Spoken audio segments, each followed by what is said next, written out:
First ever factory outlet Mukunda jewellery KPHP Kothapet Khammam Somajiguda Hanamkonda. నమస్తే రమగారు. నమస్తే జయ. రమగారు, చందమామ కథ ఏదైనా చెప్తారా? గ్రీకు జానపద గాథలు, ఆఫ్రికన్ జానపద గాథలు అట్లాంటివి అప్పుడప్పుడు చెప్పుకున్నాను. అవునవును. ఓ గ్రీకు జానపద గాథ చెప్తా. పూర్వం ఓ రాజకుమారుడికి పెళ్లి చూపుల కోసమని బోల్డని సంబంధాల ఫోటోలు వచ్చాయి. అందులో ఒక ఫోటో ఆయన భలే నచ్చింది. చేసుకుంటే ఈ పిల్లనే చేసుకుంటానని ఫ్రెండ్స్కి అందరికీ చూపించేట. చూపిస్తే ఈ ఫ్రెండ్స్లో ఒకళ్ళిద్దరు మంత్రి గారి కుమారులు ఉన్నారు.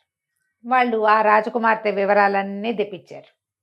తెప్పించి ఓరు బాబు ఈ అమ్మాయి సామాన్యురాలు కాదు, ఈ అమ్మాయిని చేసుకుంటామని వెళ్ళిన వాళ్ళలో ఎవరు తిరిగి రాలేదుట, అక్కడ ఏదో ఉంది ఆ ఊళ్ళల్లో రహస్యం, వద్దన్నారు. వద్దంటే ఇతను అన్నాడు అప్పుడు చూడంగానే తొట నచ్చింది. తొలుత చూసేసరికి నచ్చింది. నచ్చిన పిల్లని చేసుకోలేని రాసపుటకెందుకు, అదే కదా, అదేమిటో చూసి నేను ఆ పిల్లనే చేసుకుంటాను అన్నాడు. వాళ్ళు వీళ్ళు వద్దన్నారు. రాజుగారు ఏమన్నాడంటే నేను చేసుకొని నువ్వు వెళ్తాడు అని చెప్పి సరే వెళ్ళమన్నారు. అప్పట్లో ఈ ఫోటోలు ఆ ఊరు నుంచి ఈ ఊరికి రావడానికి కూడా 6 నెలలో 10 నెలలో పట్టేది. రాజకుమారుడు ఇక్కడి నుంచి అక్కడికి వెళ్ళడానికి కూడా అంతే సమయం పడుతుందా? కరెక్ట్గా వివరాలు ఎవరికీ తెలియదు. వేగ్గా తెలుసు ఆ ఊరు వెళ్ళిన వాళ్ళు ఎవరు తిరిగి రారు. సరే రాజకుమారుడు బయలుదేరాడు. ఇది ఒక గ్రీకు దేశం. ఇతను ఆ ఊర్లో ఆ రాజ్యంలోకి అడుగు పెట్టేసరికి ఆ మొదటి రహదారుల్లోనే ఒక గుంపు కనపడింది అబ్బాయికి. ఏమిటో మాట్లాడుకుంటున్నారు ఏమిట్రా అని చూశాడు. చూస్తే ఒకడు రకరకాల పిట్టలు అమ్ముతున్నాడు, ఇంతంత పంజరాల్లో పెట్టి.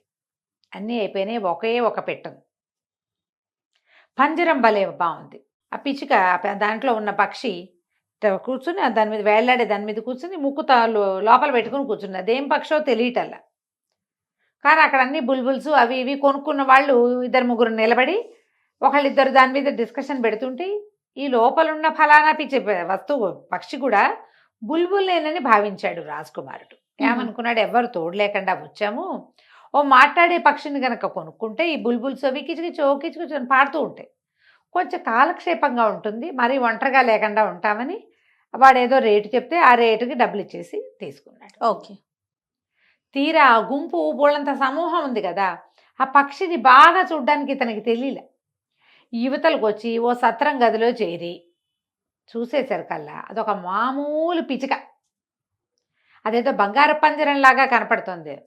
మామూలు చెక్క పంజరమే, పుల్లలతో కట్టింది, దానికి బంగారపు రంగు వేశారు. ఓకే. ఓరిని అది చూసి అనుకున్నాడు, పోసి ఇది మామూలు పిచ్చికే, ఊర పిచ్చికి అంత రేట్ ఇచ్చాను తెలివి తక్కువగా, ఒట్టి రాగానే ఊళ్ళోకి రాగానే నష్టపోయామే, పని ఏమవుతుందో మంది అనుకున్నాడు.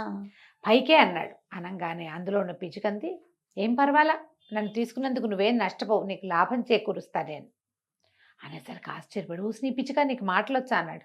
చాలా వచ్చు నాకు, ఓ పంచి ఈ పంజరాన్ని తీసి పక్కన మారి నన్ను నీ జేబులో పెట్టుకో, నీకు కావలసిన పని చేస్తాను నేను అని చెప్పింది. సరే కొన్నది పిచ్చిగా, అది పంజరంలో ఉన్నా జేబులో ఉన్నా ఒకటే, అది ఎగిరిపోతుందేమో అని అనిపించలే. దాని మాటలకు లోబడ్డాడు రాజకుమారుడు. ఆ పంజరం తీసి పక్కన బారేసి ఆ పిచ్చిక ఎంత ఉంటుంది, అది ఇంతే ఉంటుందిగా, అతను వేసుకున్న కోటు జేబులో పెట్టుకున్నాడు. పెట్టుకున్నాక సరే ఆ సత్రంలో ఏదో వ్యవహారం భోజనం చేశాడు, కాస్త అలసట తీర్చుకుని రాజభవనానికి బయలుదేరాడు. రాజకుమార్తెని పెళ్ళాడ కోరి వచ్చానని చెప్పాడు. చెప్పేసరికల్లా సరే ఈ బయట ఉన్న సైనికులు వాళ్ళు రాజుగారి దగ్గరికి తీసుకుపోయారు. ఆ రాజుగారు మంచి గంభీరంగా ఉన్నాడు. అని అన్నాడు, అబ్బాయి మా అమ్మాయి 7 సంవత్సరాల నుంచి మాట్లాడటల్లా, ఎందుకు మాట్లాడుతో తెలియదు, మా పిల్లని మాట్లాడిచ్చిన వాడికే ఇచ్చి పెళ్లి చేద్దామని అనుకుంటున్నాం. కాకపోతే ఇక్కడ ఒక లొసుగుంది, నువ్వు లోపలికి వెళ్తావు, మాట్లాడిస్తే సరే మాట్లాడించలేదనుకో నువ్వు మా పిల్లని చూసి బయటికి వెళ్ళిపోతావు. ఓహో కదా, కాబట్టి నువ్వు మాట్లాడించలేకపోతే పేక ఉత్తరిస్తాం. ఇప్పటిదాకా వచ్చిన వాళ్ళందరికీ అదే పని చేసాం. బాగుంది. మరి లేకపోతే రాజకుమార్తె చూడ్డానికి వస్తాడు ఒక్కొక్కడు, చూసి అలా ఉంది ఇలా ఉంది, నేను ముక్కు వంకర మూతి వంకర చెప్పడు, అదే కదా చెప్తాడు, బొమ్మలేసేస్తారు ఇంకొకళ్ళు.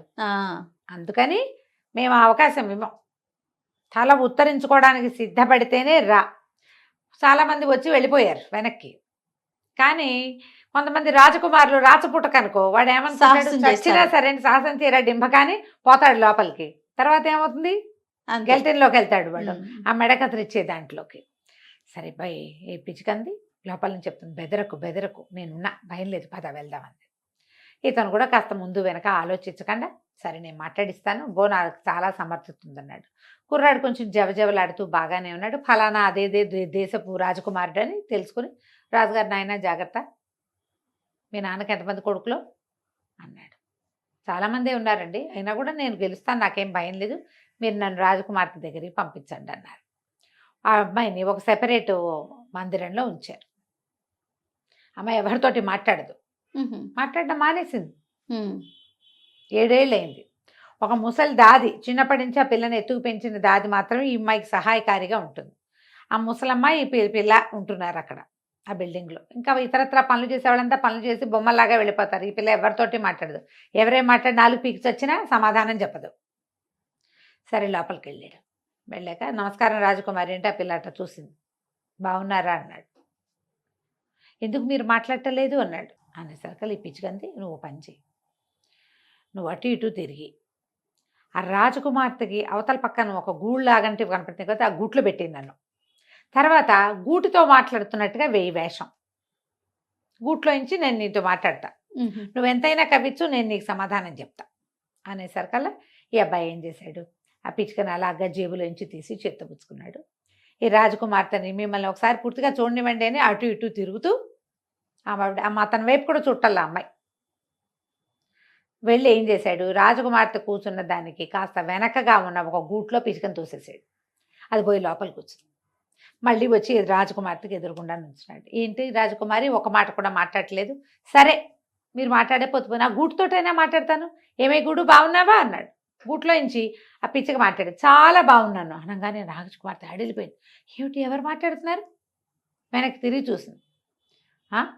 గూడు గూడు రాజకుమార్తెతో మాట్లాడడానికి వచ్చాను, ఆవిడేమో మాట్లాడట్లేదు, నువ్వైనా మాట్లాడతావు కదా నాతోటి అన్నాడు. అనగానే ఆ గూడుల్లో నుంచి ఆ పిచ్చిగా చెప్పింది, ఎందుకు మాట్లాడను, నేను రాజకుమార్తెలాగా వెరుబాగులు దాన్ని కాను, నాకు బోల్డ్ మాటలొచ్చు, బోల్డ్ కబుర్లు చెప్పుకుందాం మన ఇద్దరం, చెప్పు మీదేం ఊరు, నీకేమొచ్చు అని అడగటం మొదలెట్టింది. రాజకుమార్తె నిర్ఘాంతపోయింది. ఇట్లా ఇట్లా ఇట్లా ఇట్లా చూస్తోంది, ఇద్దరికేసి గూటుకేసి చూస్తోంది. గూట్లో నుంచి మాట్లాడటం వస్తున్నాయో తెలియటం అటు చూస్తోంది. ఇటువైపు తిరిగితే ఇతను మాట్లాడుతున్నాడు. ఇద్దరు మాట్లాడుకుంటున్నారు. మీదే ఊరంటే మీదే ఊరని. నిర్ఘాంతపోయింది. అయితే రాజకుమారుడు అన్నాడు, అబ్బాయి ఇంతసేపు కబుర్లు చెప్పుకుంటాం, ఏదైనా మంచి కథ వస్తే చెప్పు నీకు అన్నాడు. అనేసరికి అలా గూట్లో ఉన్న పిచ్చికంది, కథలు రాకపోవటం ఏంటి, నాకు బ్రహ్మాండమైన కథ వచ్చు, నేను చెప్తాను చూడు అని చెప్పి ఒక ఊళ్ళో ఒక రైతు ఉన్నాడు. ఆయనకి 3 కొడుకులు ఉన్నారు. 3 కొడుకులకి భలే విద్యలు వచ్చు. పెద్దవాళ్ళిద్దరికి విద్యలు వచ్చు. 3వ భక్తిపరుడు. పెద్దవాడు ఏంటి, ఏ చెక్కనైనా సరే చక్కటి అందమైన బొమ్మలాగా చెక్కేస్తాడు. ఇంత చెక్క ముక్క దొరికితే బొమ్మ చేస్తాడు. 2వవాడు చక్కటి వస్త్రాలు తయారు చేస్తాడు. వాడు ఏ దారంతోటైనా వస్త్రం చేయగలడు. దారాలు ఏంది, ఇప్పుడు అరటినారతోటి కూడా అరటినార వస్తుందా, జనపనార, అన్నిటితోటి చేస్తాడు. పత్తితోటే కాకుండా అన్నిటితోటి అందమైన వస్త్రాలు చేయగలడు. 3వవాడికి ఏవి రాదు, అట్లాంటి పనులు రావు. కానీ వాడు పరమ భక్తిపరుడు. వాడు దేవుణ్ణి ప్రార్థించాలంటే దేవుడు దిగొచ్చి పనిచేయాల్సిందే, అంత భక్తి వాడికి. అయితే ఒకసారి వీళ్ళు 3 ఏం చేశారు, వేరే ఒక ఊరికి బయలుదేరారు, ఏదైనా జీవిక సంపాదించుకుందామని. వీళ్ళు వెళ్ళే దారిలో వీళ్ళకి చక్కటి నున్నటి పనస చెక్క కనపడింది. అది ఇంత కోడల్లే ఉంది. ఉండేసరికి వీళ్ళు ఏం చేశారు, రాత్రిపూట చీకటి పడ్డాక అక్కడ విడిది చేసి కాలక్షేపానికి పెద్ద అబ్బాయి దాన్ని చక్కగా చెక్కి అందమైన బొమ్మగా తయారు చేశాడు. వీళ్ళు ఏమనుకున్నారంటే, ఎవరు ఒకళ్ళు మెలకుగా ఉండి ఇద్దరు పడుకోవాలి. పెద్ద అబ్బాయి మెలకుగా ఉన్నాడు, చిన్నపిల్లలు ఇద్దరు పడుకున్నారు, చిన్న కొడుకులు ఇద్దరు. మెలకుగా ఉన్నప్పుడు ఈ పనస చెక్కని నున్నగా చేసి అందమైన బొమ్మను చేసి అక్కడ పెట్టి తన వంతు అయిపోయాక పెద్ద అబ్బాయి నిద్రపోయాడు. రెండో అబ్బాయి మెలకు వచ్చింది, వాడికి మెలకుగా కూర్చున్నాడు. తమ్ముడికి అన్నయ్యకి కాపలా కాస్తూ ఈ అందమైన బొమ్మను చూసి, బొమ్మకు బట్టలు లేవని సమీపంలో ఏవో నారున్న చెట్లుంటే ఆ నారంతా తీసుకొచ్చి దాంతో చక్కటి వస్త్రం అల్లి ఈ బొమ్మకి చుట్టబెట్టాడు. ఇంకో 2 గంటలు అయిపోయాక రెండో అబ్బాయి పడుకుని నిద్రపోయి తెల్లవారుజామున 3వవాడు మెలకుగా కూర్చున్నాడు. అన్నయ్యలు ఇద్దరికి కాపలా కాస్తూ ఆ బొమ్మను చేత్తో కూర్చుని, దేవుడా ఎంత అందమైన బొమ్మ, ఎంత చక్కటి ముక్కు, ఎంత చక్కటి మూతి, ఎంత అందమైన మొహం, ఎంత బాగుంది కదా, ఇంత బాగున్నా ఈ పిల్లకి ప్రాణం వస్తే ఎంత బాగుంటుందో అని దైవ ప్రార్థన చేసుకుంటూ కూర్చున్నాడు. తెల్లవారేసరికి బొమ్మ కాస్త అమ్మాయి అయిపోయింది ఓ అని చెప్పింది పిచ్చుక. బొమ్మ కాస్త అమ్మాయి అయిపోయింది. ఇప్పుడు చెప్పు, 3 అబ్బాయిలు ఉన్నారు. ఒకడు చెక్కాడు, ఇంకోడు వస్త్రాలు ఇచ్చాడు, మూడోవాడు ప్రాణం ప్రాణం పోసాడు. పోసాడు. ఈ 3లో ఈ పిల్లని ఎవరు పెళ్లి చేసుకోవాలి అని అడిగింది. ఉమ్. అడిగేసరికల్లా రాజకుమార్తె కూడా కథ అంతా వింటోంది. మరి రాకుమారుడు అన్నాడు, ఏముంది, ఆ బొమ్మని చెక్కింది వాడెవడో వాడే పెళ్లి చేసుకోవాలి అన్నాడు.